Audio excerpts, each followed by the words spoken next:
They all laughed at the poor dishwasher, but I never expected her to change their lives forever. I will never forget the day everything fell apart.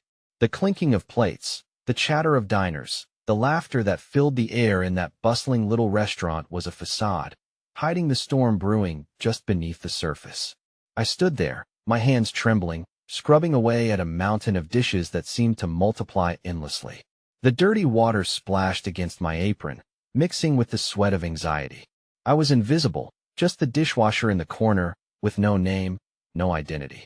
I had always been the punchline, the target of jokes. "Look at her," they'd say with their fake smirks. "She's just a dishwasher." But I was more than that. I had dreams, hopes that flickered like the dim light above my head. Every plate I scrubbed felt like a reminder of my struggles, my family's pressing expectations. My mother relied on me, her health failing, her breaths labored. I was the only one she had left. My little brother needed me, too, his laughter like music even in our darkest days, always playing in my mind as I worked. Today, as I scrubbed and watched the world pass by, something shifted. A strange, heavy silence fell over the restaurant, like someone had pressed pause on life. I looked up. The customers, once filled with chatter, now sat rooted, their eyes wide with disbelief. It was then that she walked in, a woman with vibrant red hair, a long trench coat flowing behind her like a banner. She was out of place in a sea of ordinary faces. She radiated an energy so electric it crackled in the air. She approached the counter, her eyes scanning, and landed on me. My heart raced. Did she see me? The laughter stopped. The whispers began. "What's she doing?" The murmurs scattered through the crowd like an avalanche. I held my breath. As the hours dragged on, the mysterious woman lingered. She watched, observing every raise of my elbow, every dripping fork that fell from my hands. And for the first time, I felt the weight of every stare. It wasn't just me being laughed at. It was me being seen, and it terrified me. But there was something in her gaze, a spark of understanding, a hint of purpose that resonated deep within me. Who was she? What did she want? And then, just as I managed to gather some courage, something fell, a glass, shattering across the tile floor, echoing like a gunshot. The room held its breath. At that moment, the woman smirked, a knowing smile that made the air grow thick with tension. "You'll see," she said, her voice smooth like silk, laced with mystery. "Everything is about to change." The crowd gasped. My heart pounded in my chest. Panic froze my movements. The air crackled with uncertainty. I didn't know what she meant, but fear coursed through me. What did she know that I didn't? In that instant of shattered glass and unspoken words hung a question that left me breathless. What change was coming? Hey, before we continue with this amazing story, I need to give you an important heads up. Many subscribers have reported that YouTube unsubscribed them without warning. Take a quick second to check the red button below to make sure you're still subscribed to the channel. I'd hate for you to miss any of the exclusive content coming soon. And while you're there, smash that like button. It really helps me out with the algorithm. Oh, and tell me in the comments, which city are you watching from? I love getting to know every amazing person who's part of this community. Your participation makes all the difference. Let's connect. The days that followed were a chaotic mix of hope and apprehension. The restaurant had turned into a strange carnival of emotions since the red-haired woman's arrival. Customers came and went, their laughter mingling with whispered conversations about the enigmatic stranger. I remained at my post, a silent observer, my heart heavy with uncertainty as she returned day after day, watching me with those piercing eyes. With each passing hour, the murmurs grew louder around me. People started to talk about the change she hinted at, igniting the imaginations of all who frequented the diner. Some speculated she was a talent scout, searching for the next big star. Others whispered she was a philanthropist, looking for a life to touch. But all I knew was the weight of my identity clung to me like a damp apron, the dishwasher who scrubbed away at other people's lives, while my own felt like it was spiraling into the depths of despair. One evening, as twilight draped the windows in a soft glow, I overheard a conversation. Two regulars sat a booth away, their voices a mere thread weaving through the distractions of plates clattering and orders being shouted. "Have you seen her? That woman, she's been watching that dishwasher for weeks," one whispered, a note of envy stretching her voice. "Why? What does she see in her?" "I don't know, but I think something's going to happen," the other replied, sounding skeptical. She's just a dishwasher, right? Nothing but a cog in the wheel. The casual cruelty stung, wrapping around my heart like barbed wire. Their laughter was cruel, dismissing me as though I were nothing but the residue at the bottom of a dirty plate. Yet there was a strange fire igniting within. I took a deep breath, and for a moment, I envisioned my dreams bursting forth like stars. Then, suddenly, the woman stepped into the frame of my view, blocking out the world outside. She was directly in front of me now, her red hair framing a face that was both warm and fierce. "You," she said, her voice cutting through the cacophony with crystalline clarity. "I see you. You have potential." My heart stopped. No one had ever spoken to me like that. Potential? I echoed, skepticism brewing in my throat. Her confidence shook something loose in me, an invisible tether that began to fray under the weight of my desperation. "Yes, potential," she reiterated with a soft smile. "But what you need to understand is that potential without action is just a dream trapped in the dark." A knot tightened in my chest. I have responsibilities. My mother needs me. My brother, he relies on me. Her expression unfurled, as if she understood the depth of my struggle. "I know," she replied gently, "but what if I told you that in stepping into your light, you could shine brighter for them too? It doesn't have to be one or the other." I wanted to believe her, to agitate the roots of hope I had buried deep within. But the weight of reality smashed against me like a tidal wave. How could I possibly abandon my post, my family? I was afraid of change, of the new path she offered, yet exhilarated by the mere thought of it. Just when I thought she might say something more, her gaze shifted towards the entrance. A door creaked open, and in walked a man, his hair wild and graying as if he had weathered many storms. He was familiar, someone from my past. It took mere seconds for recognition to hit. It was my father. "Dad?" The word escaped my lips before I could catch it, terror threading through my veins. My heart pounded. He hadn't been part of our lives for years. Unwanted memories surfaced, the nights of silence, the loneliness that wrapped around our small home like a thick fog after his departure. As he stood in the doorway, the eyes of the restaurant darted toward him, united in judgment. I felt my world teetering on the brink. If that woman had seen my potential, would he see only abandonment? Before I could wrap my mind around the implications, the woman turned back to me, her expression inscrutable. "Remember," she said, her voice barely a whisper, the glass shattered for a reason. "Sometimes, what we fear the most is what we must face to break free." And with those cryptic words, she stepped away, fading back into the shadows, leaving me alone with a past I thought I had buried and a future I wasn't ready to confront. The silence swelled, suffocating, as I met my father's gaze, bracing myself for a confrontation that promised to change everything. The weight of the moment hung in the air like fog, obscuring everything I thought I understood about my life. My father stood there, a ghost resurrected from a past that I had carefully crafted to avoid. I wanted to avert my eyes, to wipe the slate clean and pretend none of this was happening. Around us, the diner swirled with a mixture of empathy and intrigue, eager to witness a reunion that should have felt joyful, but left only a bitter taste in my mouth. "Dad," I managed again, my voice cracking under the strain. He was just as I remembered, worn, but with a softness beneath the rugged exterior. The moments we had lost loomed enormous, creating a chasm between us that felt impossible to bridge. I wanted to see you," he said, the rush of air escaping his lips trembling with uncertainty. The murmurs around us grew, a cacophony of judgment and concern, but I hardly heard them. My focus narrowed down to him. "See me? After all these years? Why now?" I challenged, each word a stone flung from my heart. My brother's face flicked into my mind alongside my mother's pained expression, both straining against the fabric of our lives that he had cut away. He looked as if he had aged a decade in that moment, the weight of my rejection an almost tangible force between us. "I'm sorry. I was selfish. I thought you would be better off without me." "Without me?" I swallowed hard, tasting salt and hurt. "Better off? You left us. We were children." My voice grew louder, and customers around us paused their conversations, attuned to the spiraling tension.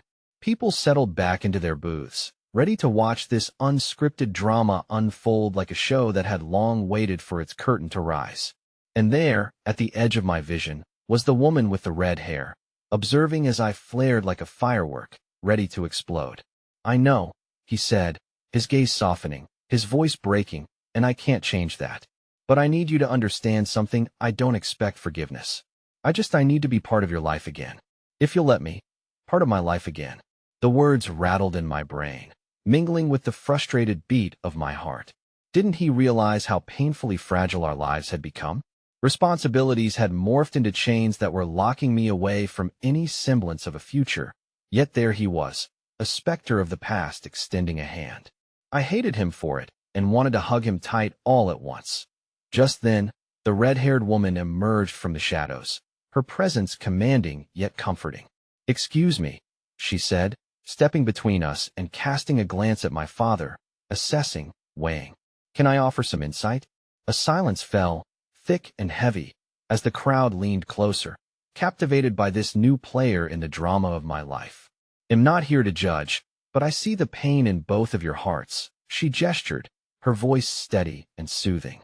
"Sometimes the hardest thing to do is to allow love to take its course, even when the past stings." "Who are you?" my father asked, bewildered. "Someone who recognizes potential both in her," she said, nodding toward me, "and in second chances." If my heart could have spoken, it would have screamed. Second chances felt like fragile glass, glistening only until the first crack appeared. I didn't know if I wanted to mend what was broken or shatter it entirely. "Listen," she said, her tone shifting from gentle to coaxing. "You both have a chance to rewrite this story. Rebuilding takes time, but it starts with a single step. Trust is not built in an instant, nor can it be taken lightly. But consider what could happen if you take that risk." Fear clutched my heart. I was on the edge of a precipice, teetering between the memories that chained me and the possibilities she was offering. My brother needed me, and my mother's fight against illness felt like a never-ending battle requiring my unwavering commitment. But was there space for healing? For hope? A shuffling sound cascaded through the diner, the hushed whispers rising with an undercurrent of sympathy. With my father standing feet away, I felt a surge of defiance washing over me, urging me to choose a path I never thought I could. I began, even as my brain screamed for caution. But just then, my phone buzzed in my apron pocket, an urgent vibration that shattered my resolve.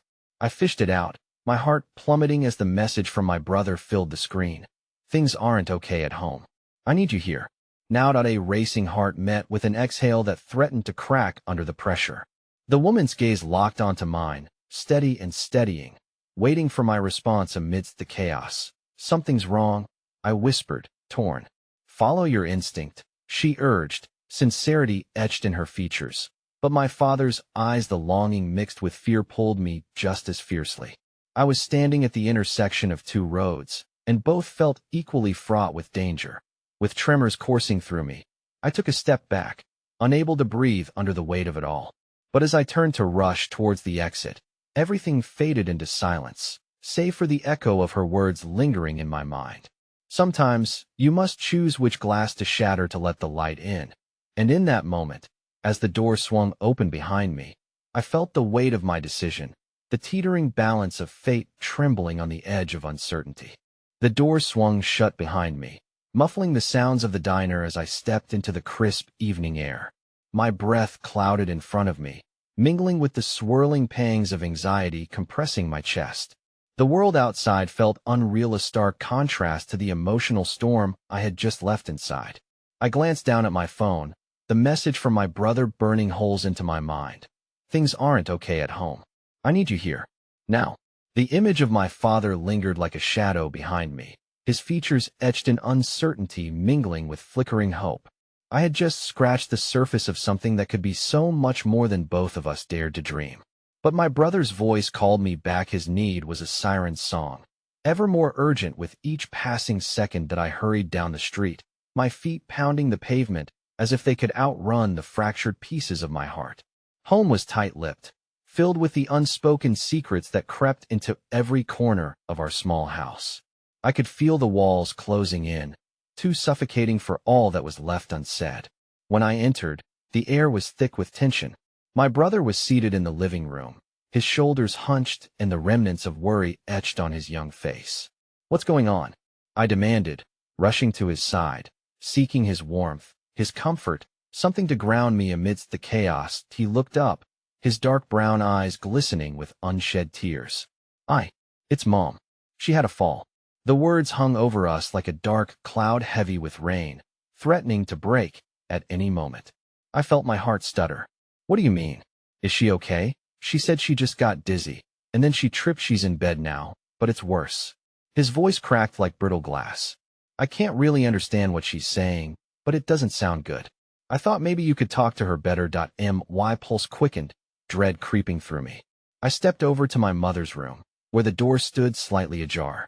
Mom, I breathed, pushing it open gently to reveal a small oasis of warmth and fading strength. Nestled in the sheets, she looked so fragile, bones wrapped in skin with whispers of pain etched on her brow. Sweetheart, she managed, her voice barely a whisper. I didn't mean to worry you. I knelt beside her bed, taking her icy hand in mine. You could never worry me too much. What happened? Are you in pain? Just tired, she sighed. But her eyes danced around the room, searching for something beyond my presentia lifeline, perhaps, or maybe just reassurance that everything was still intact. A heaviness settled in my stomach. Do you need to go to the hospital? I can call someone. No, don't do that. I want to stay here. That simple statement echoed like a shout, awakening all the fears I had kept at bay. Mom, you need to let me help you. I can't bear the thought of you struggling alone. Her grip tightened around my fingers, and in her eyes, I saw the reflection of years, the laughter, the struggles, the overwhelming love that danced between hope and despair. I'm sorry I haven't been stronger for you, she whispered, shifting the weight of her regret onto my shoulders. Please don't say that. I choked out, blinking away tears. You've done everything. But it felt like nothing would ever be enough. Each moment was a reminder of the life we had never fully embraced, of the happiness that had slipped like sand through our fingers. My heart ached for the future that seemed perpetually out of reach. Suddenly, there was a gentle knock at the door, and my brother ventured in with a steaming mug of herbal tea. I thought maybe. He trailed off, the tentative nature of his offering filling the room with a touch of warmth. It's chamomile. It might help you relax. My mother's face shifted from fatigue to gratitude, a flicker of that indomitable spirit shining through. Thank you, love. You're such a good boy, she murmured, accepting the mug with hands that quivered but still held a semblance of strength. They shared a rare smile. I felt a spark of hope push through the gray fog.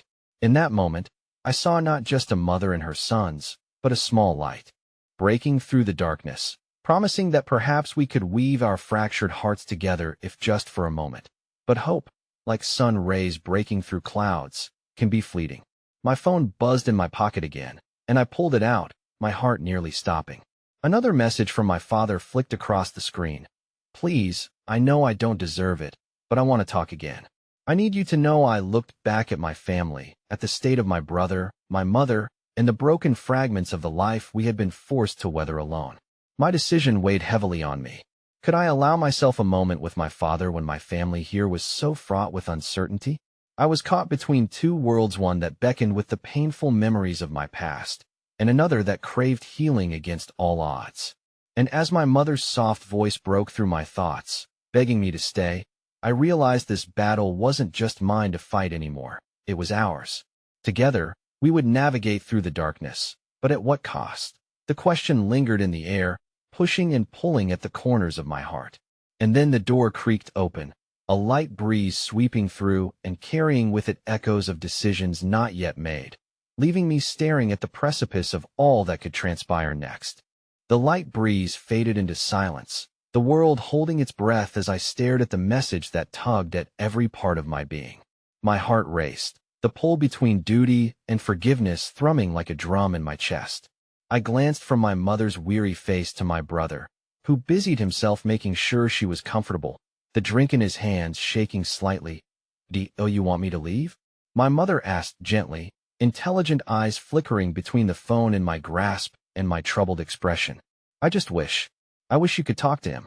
Maybe it helped. I hesitated, soul-searching in that moment. Help what, Mom? Him? Or us? I don't know, she admitted, her voice trailing off. But I do know that he misses you both in ways we can't fathom. Maybe there's something there that could mend this fracture. Her voice trembled, the weight of her words filling the room until the very walls seemed to echo her pain. My brother shifted closer, concern dominating his features. What if he doesn't mean it, though? What if this is just a game to him? A lump formed in my throat as I pondered the truth in that statement. Our father, once a beacon of joy and laughter, had become a fading specter in our lives.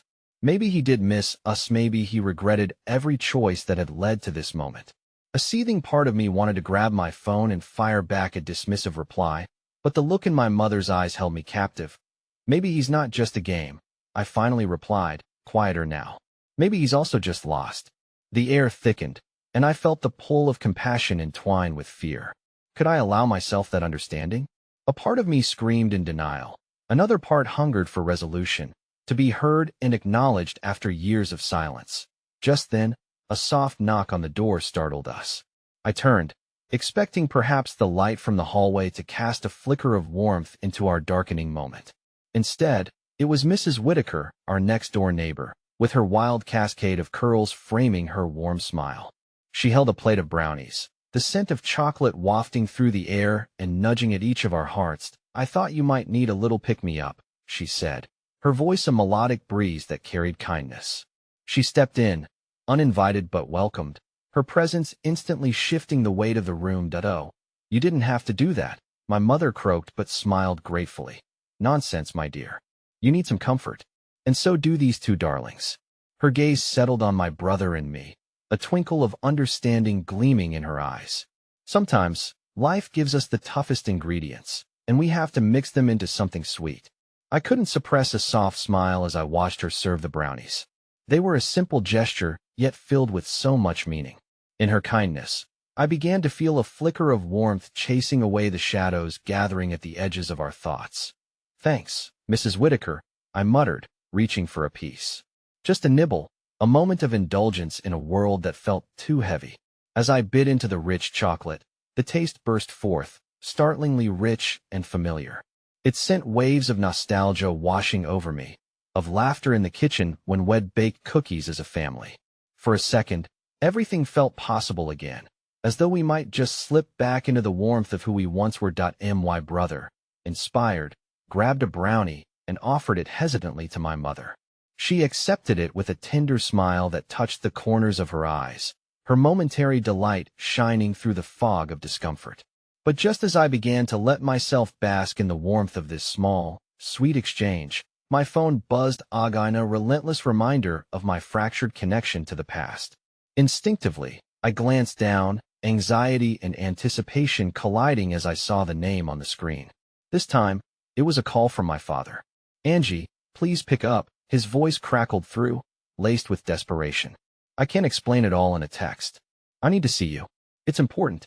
As if on cue, my mother set down her brownie, the moment growing tense as the gravity of the call floated.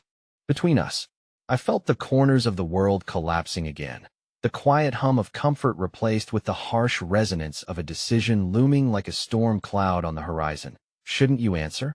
my brother whispered, eyes darting toward the phone, the brownie forgotten in his hand as worry washed over his face.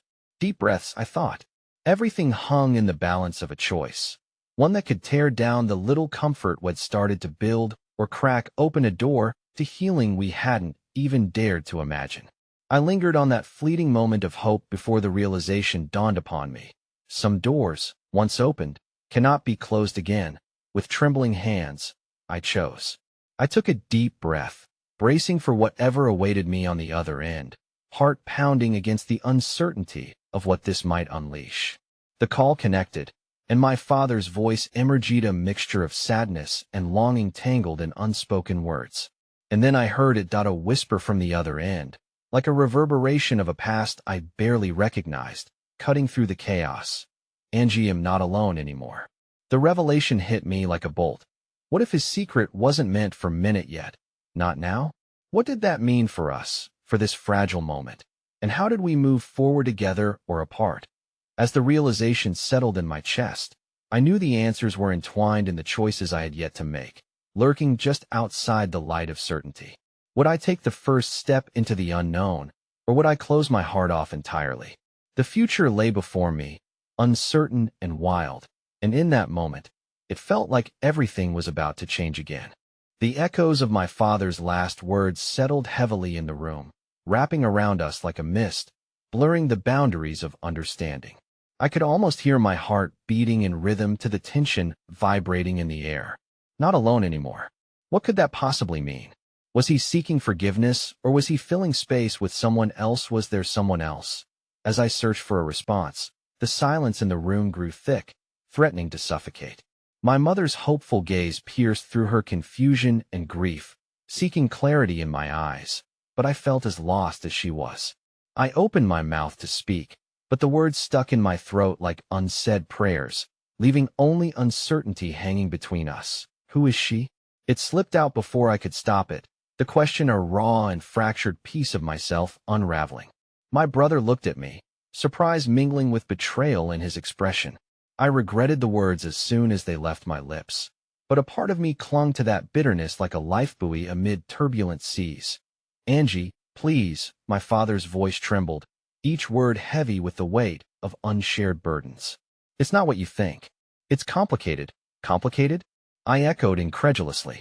You've had years to make it simple, and yet here we are back in this broken mess. The laughter we shared over brownies wavered, lost under the strain of unresolved pain. Mrs. Whitaker glanced at my brother and then at my mother, her usually open demeanor clouded with concern. The truth, no matter how painful, seemed to dance just out of reach, a chaotic whirlpool drawing us deeper into uncertainty. Can you even imagine what it's like for us? I continued, the floodgates opening despite my instinct to hold it all in. You vanish, create chaos, and when you're ready to play the role of the father again, you think a simple call changes it all? What can you say that makes any of this better? Angie, please, I cut him off, the rush of emotion compelling. No, you don't get to Angie, please me. Do you even hear yourself? What about Mom? What about everything you've torn apart? My voice cracked, the anguish spilling over, presenting itself as truth when all I wanted was to retreat within the walls of indifference I'd carefully built. But he's trying, my mother implored, though her soft hope did little to shield her from my rage. He's trying, honey. Isn't that worth something? I looked at her, the weariness of the years evident in her features. Is it though? Do we rebuild on a shaky foundation, or are we just waiting for it to collapse again? I could feel the pull, a tug of war between past loves and present pains. The past was a black hole, relentless in its draw, a force I'd feared but couldn't fully resist. I took a shaky breath, glancing at my brother, his face a mirror of tumultuous thoughts and faint alarm. Angie, the desperation in my father's voice shifted the mood again. I can explain it, but it's difficult to find words for something I've tried to bury. Then why not try to talk to us? I retorted, feeling the fire stir inside again. You made that choice years ago.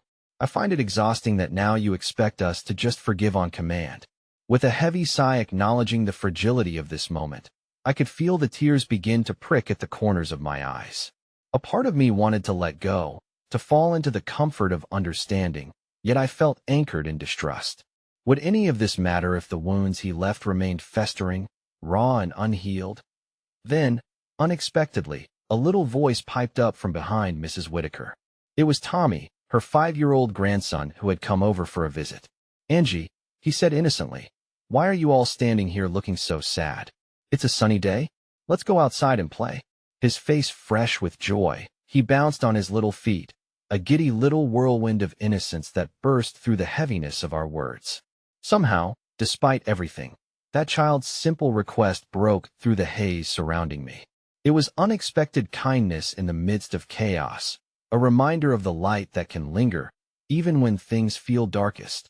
But the moment slipped away just as swiftly as it arrived, mirroring the fleeting nature of hope. My brother was first to smile at Tommy, a soft grin easing the lines of worry on his face. And that smile caught my mother's attention too, softening her worried expression.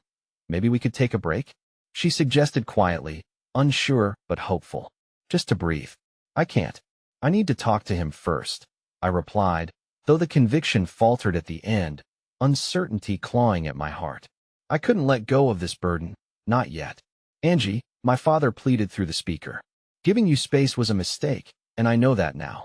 I can't lose you again. I'm tired of being strung along, I whispered, tears slipping silently down my cheeks. Like you're fleeing a changing moment in time that has left scars behind. Just then, my phone buzzed again in my hand, startling me out of the moment. My gut twisted.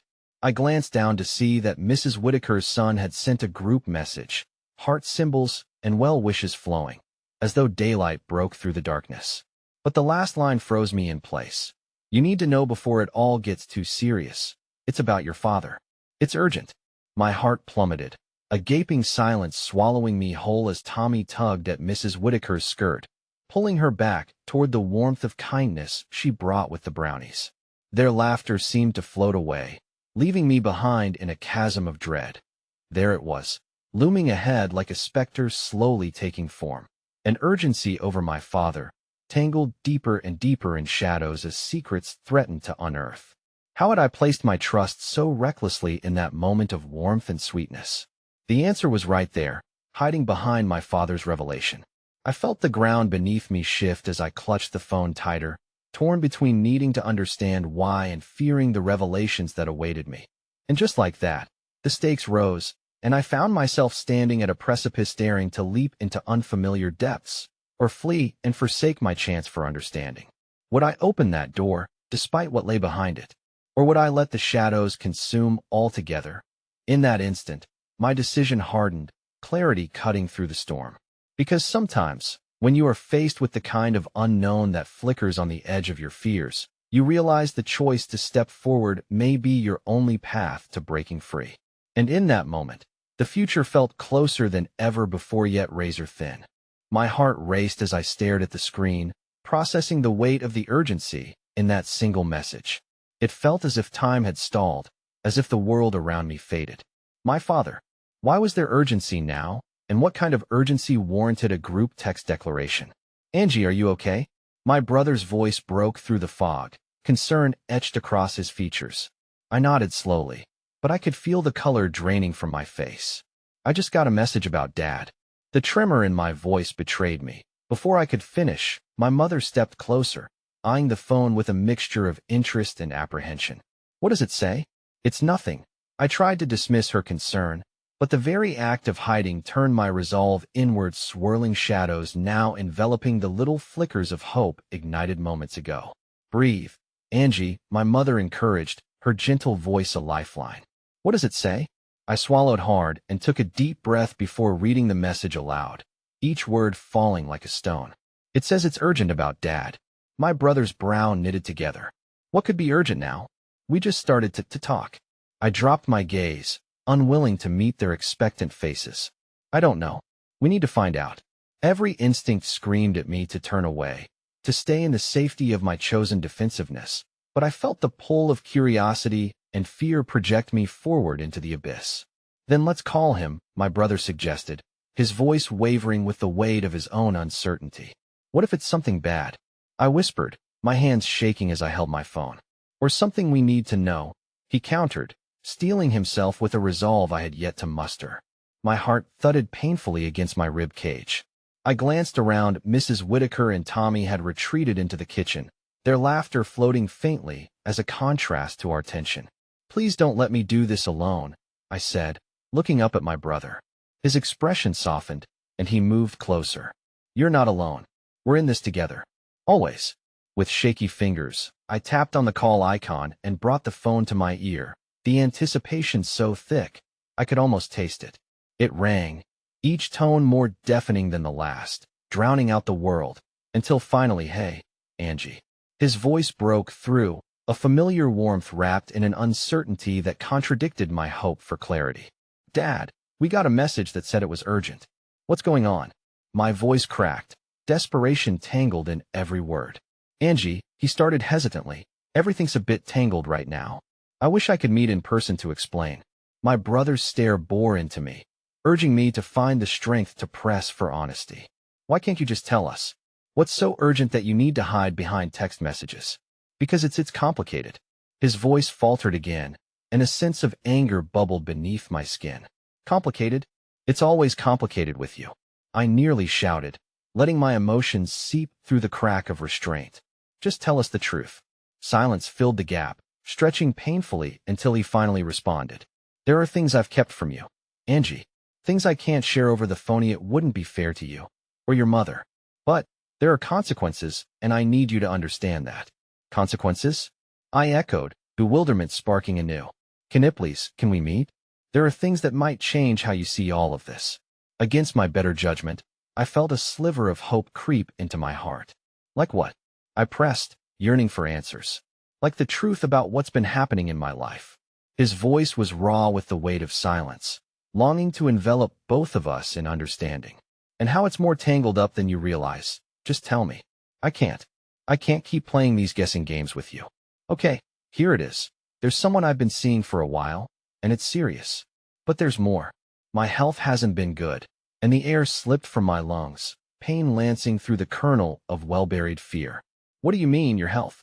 It's complicated, Angie, but I want to reveal it to you both when we meet. And I promise it will help make sense of everything.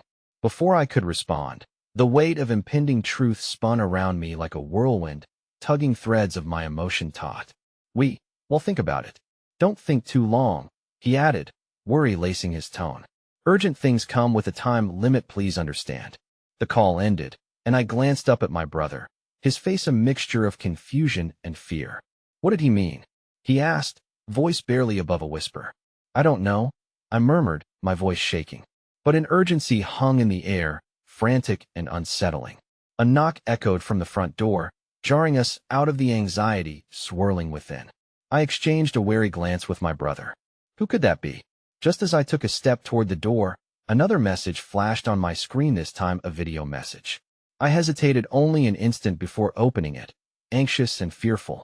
But it wasn't from Mrs. Whitaker's son. It was from a number I didn't recognize. That my name is Laura, and you don't know me. But the moment froze around me. My breaths quickened, a free fall through a space of unknown. The last faint echoes of laughter in the kitchen faded away as if everything was sinking into the gravity of the revelation waiting to unfold. Angie? What's wrong? My brother's voice called, but my heart sank further. The darkness beckoned, promising answers I wasn't sure I was ready to confront. The world beyond the door fell silent, anticipation hanging as heavy as the secrets I buried deep inside. I stood on the precipice, caught between laughter and pain, between untold truths and unresolved conflict, realizing now that at any moment, the ground beneath my feet might shift yet again. And I wasn't ready for the storm bound to break. The gravity of Laura's message held me captive, my fingers trembling above the screen as I replayed the opening line in my mind. The words, "You don't know me, but," hovered in the air, resonating with both confusion and dread. There was something about the tone of her voice, both urgent and somehow familiar, that made the hair on the back of my neck stand up. Angie. My brother's voice felt distant as I stood there, tethered to the screen. What did she say? I could feel a chasm opening beneath me, expanding with every moment I delayed. The world around me shrank into the narrow focus of the phone, everything else dissolving away as I pressed play. Laura's image flickered to lift a woman with weary, sympathetic eyes that seemed to search for something in me. "This is urgent because it concerns your father," she said, her voice steady but laced with a tremor of emotion. A stranger? Why would she know anything about Dad? I muttered under my breath, not ready to confront what that might mean. Angie, my brother's voice urged again, sharper now. "What's happening?" "Just wait," I whispered, barely containing the turmoil inside. The video continued, her words cascading like a waterfall. "I know this must be confusing," Laura began, and my heart raced as she revealed she was a close associate of my father's, filled with concerned intentions. "He's been receiving treatment for a serious condition, and I'm afraid if he doesn't get the right support soon, the consequences could be dire." My stomach churned at the implications. "Treatment? What kind of treatment?" I pressed, my voice trembling with panic. She hesitated, discomfort blooming in her gaze. "He hasn't been completely honest with you. He didn't want to worry you." But her voice faded, weighed down by unspoken truths. "Worry us?" I felt my anger rise, intermingled with hurt. "He's already done that. You don't have to coddle him." Laura sighed deeply, and I could see her trying to choose her words carefully. "I want you to know how hard he's been trying to fight this. But he needs both of you to understand what he's going through. He's scared, and he doesn't want his struggles to push you away, but he feels trapped. Trapped. I clenched my phone tightly. All these years filled with silence and absence, and now my father was still holding back. Scared, I murmured, the word feeling foreign yet familiar, the weight of it crashing down on me like a wave. Angie, please, Laura's voice cut through my spirals of fear. Things are tangled, yes, but you need to know he's actively trying to navigate them. He can't do it alone. He needs your supports at a crossroads. My brother shifted anxiously next to me, his brow furrowing like he was trying to untie the knots of this tangled fate together with me.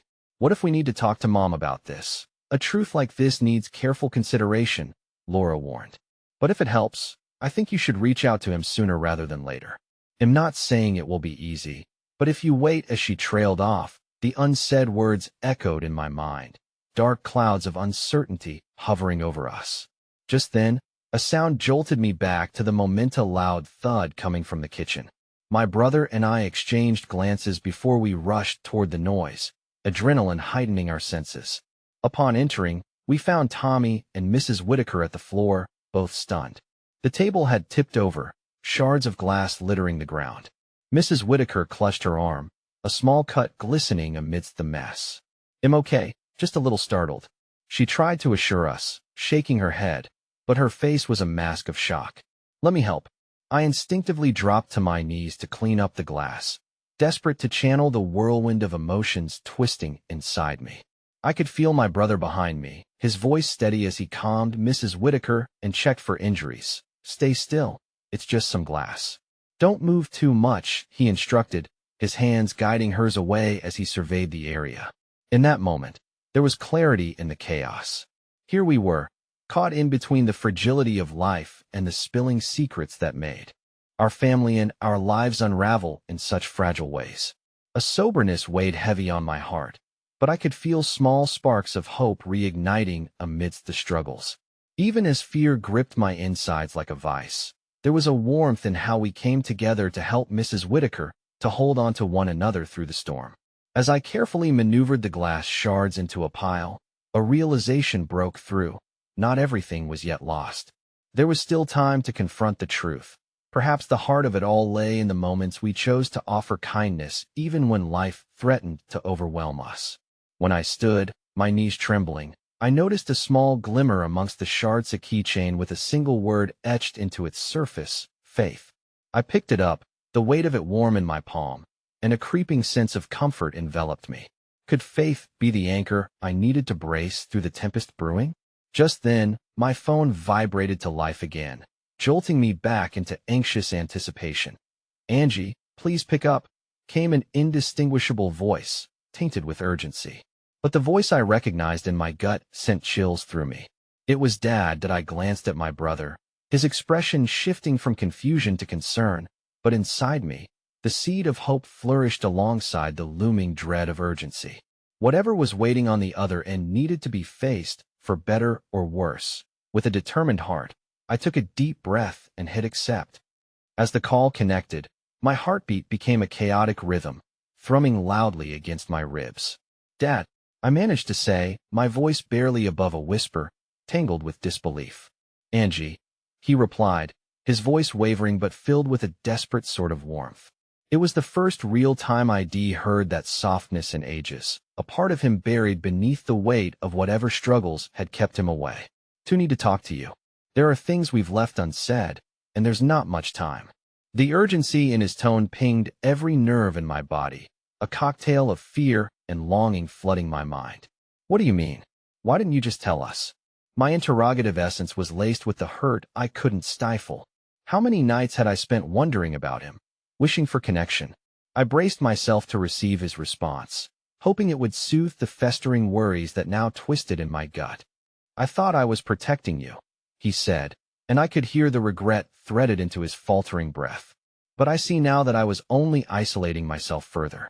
I've been ill, Angie, cancer." His confession punctured the air, sharp and unforgiving. I staggered back as if I'd been physically struck. The world around me warped into an unfocused blur. I could feel my brother stiffen behind me, concern flooding his eyes as he leaned in, trying to grasp the conversation that had just spiraled into another dimension. "Dad, no," I breathed, incredulity washing over me like ice water. Why didn't you tell me earlier? Because I was scared.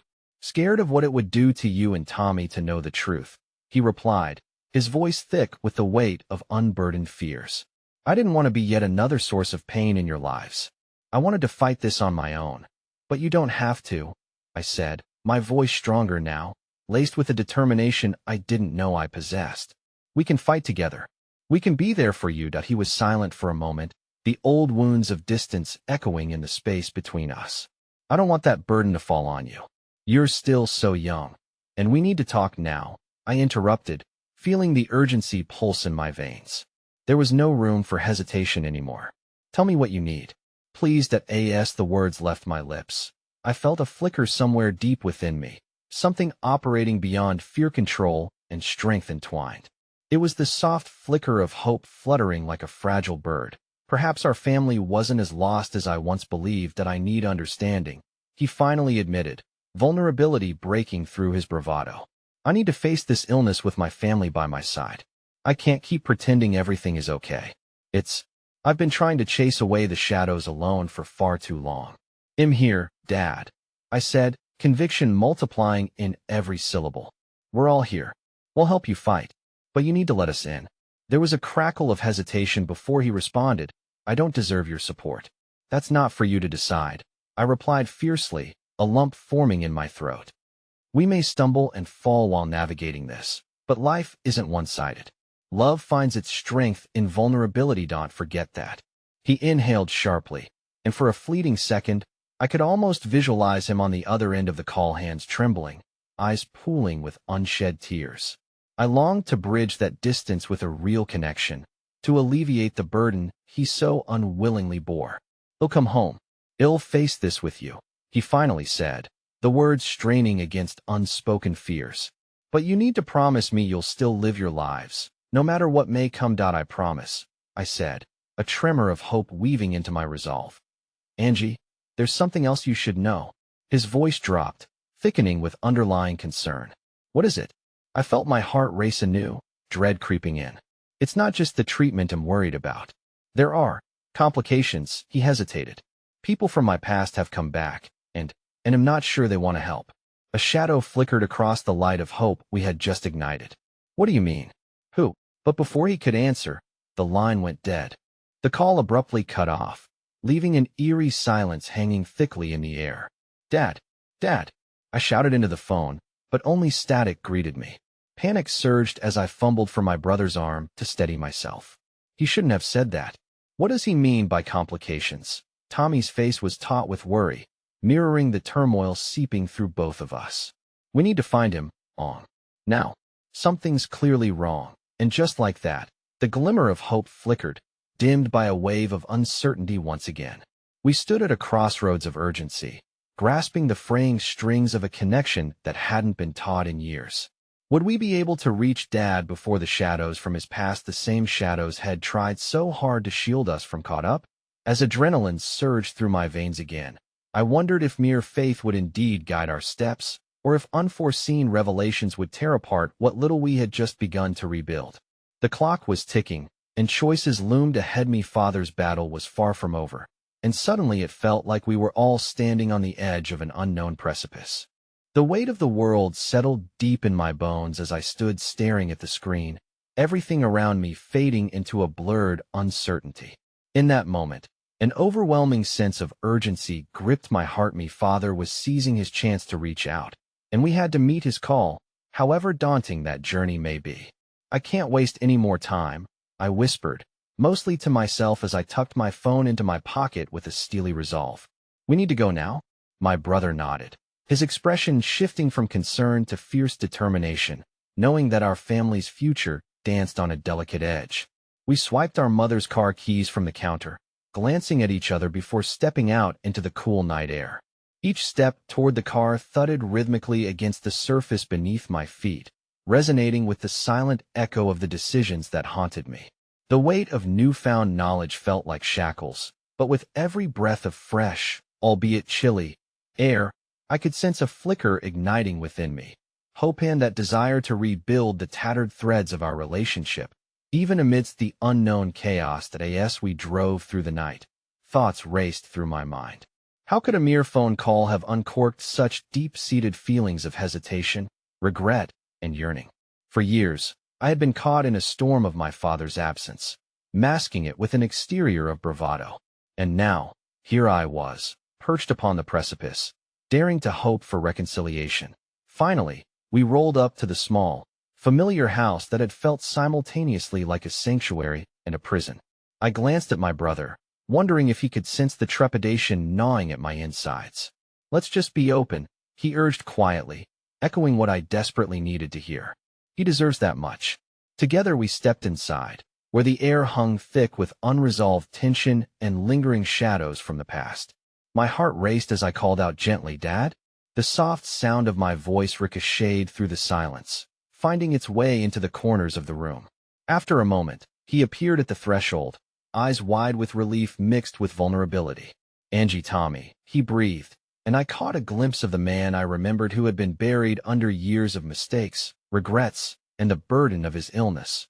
With unexpected force, my brother stepped forward, closing the distance between them. "We're here," he said quietly, "together, okay?" The simplicity of brotherly reassurance rippled between them, inviting a moment of connection that hadn't existed for far too long. My heart swelled then, but bitterness coursed through my veins just as fervently. "We saw the video message," I said, my voice steadier now, "the one from Laura. She told us what you've been hiding from us." I searched his face, hoping to see some flicker of understanding, any trace of acknowledgement for the vulnerability that had brought us here. "I didn't want you both to worry," he said, but the slight quiver in his voice hinted at the cracks in his bravado, his defenses crumbling under the weight of truth. "I was trying to protect you. By keeping us in the dark?" I challenged, feeling the fire rise within me once again. "You don't think hiding your illness from us isn't a burden? You need to let us in." "I know," he murmured, shame washing over him, cradling his own vulnerabilities like fragile glass. His eyes shimmered with the quest for relief. "I just thought if I could fight this alone, then I wouldn't be a burden to anyone." The three of us stood in the living room, on the canyon of painful histories straddled with hope. And in that moment, with our hearts laid bare, everything shifted. Tommy stepped quietly forward, his small hands trembling. "Dad, we're your family. It's never a burden to share with us. We love you." The words slipped from his innocent lips like a lifeline thrown into turbulent waters. My father seemed to deflate, the shadows and chains that had bound him cracking with the weight of our love and honesty. With that one sentence, I saw a glimmer of recognition light his eyes, an understanding that he was never alone confronting the depths of his fears. "With the two of us by his side, I want to be part of your lives again," he finally said, a confession laced with hope threaded into his tone. "I need your forgiveness and to face this illness as a family. It's time I let you in." The words were like balm on a wound that had festered too long, sparking the kindling of something precious, a bond slowly waiting to mend. "What can we do?" I asked, my voice cracking, each letter a step forward into the unfamiliar land of reconciliation. He swallowed hard, eyes glistening. "I'd like to start treatments. I need to speak with my doctor, and I want you both to help me on this journey. It's going to be tough, but I can't do it without you." And just like that, it felt as if the air around us shimmered, washing away the remaining pieces of the past, infusing newfound strength into the fabric of our lives. It wasn't a clear path ahead, but together storm-weathered, hearts open, and with layers of time to be rewritten, perhaps it could be a beautiful one, nonetheless. I could feel the warmth radiating between us grow stronger, and in that space, I finally understood. True healing wouldn't come from silence, but from the kind of love that could tip the balance. Faces illuminated by shared fears turned resolute, each connection a bond, every heartbeat echoing the promise of a new beginning tied to the notion that the past, however shadowy, could fuel our potential. As the night deepened, I took a deep breath, surrendering to what lay ahead. "I believe we can do this together. We've got to have faith." And as I glanced around at the man who had once filled my heart with confusion and disappointment, I realized something remarkable had started here, a flicker of forgiveness and a chance to rebuild, illuminating even the darkest corners of our story. My hand slipped into my brother's, and together, we stepped forward ready to face whatever lay ahead, united in the bond that only family could forge, a connection unbreakable and forever marked by choices made with love. In that moment, I found my voice, steady and resolute, echoing softly through the silence. Together, let's embrace this journey with open hearts and let the light in. And as we stood together under the soft glow of overhead lights, a promise hung in the air, illuminating the darkness. It felt as though every shattered piece around us began to forge anew, sculpting the essence of a family resilient and bound by hope. The future unfolding like the dawn on the horizon, and together we united our hearts to take the first steps toward healing. Because sometimes, showing up is the greatest act of faith.